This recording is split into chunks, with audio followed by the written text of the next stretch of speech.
I grew up in a small town east of Cleveland. There wasn't a whole lot to do there, so I learned to make my own fun, to be creative. Once I graduated from high school, I headed off to Chicago looking for adventure. I traveled to another country for the first time, and I started my writing career as an English major. While I was there, I met some of the best friends of my entire life. Basically, every day was an adventure.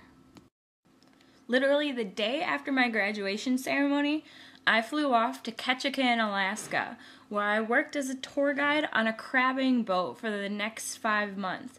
I fell in love with my job and with the nature out there, so I'll be going back out there for another season. Once I left Alaska, I could not stop traveling. I bought a one-way ticket to Hawaii, and I stayed there for about a month. Then I headed to Los Angeles, Portland, and Seattle before going home for the holidays.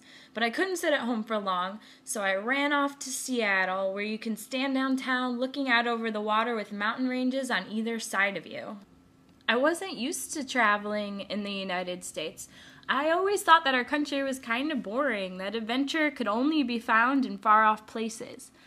I'll admit that I was a little mile crazy. How far I traveled and how many places I had visited became more important than the experience itself.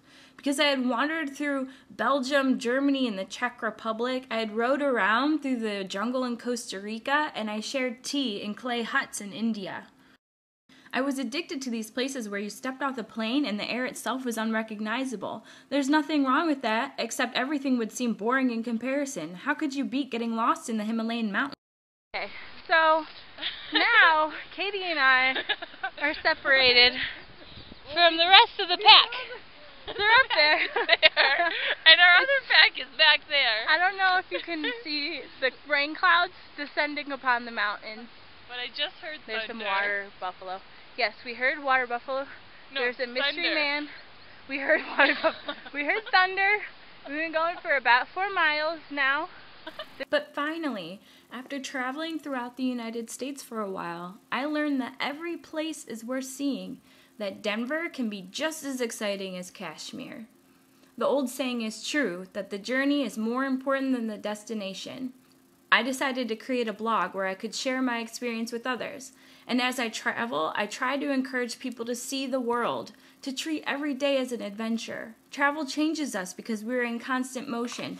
We put on a set of new eyes and lose the old ones. So let's travel again and never stop.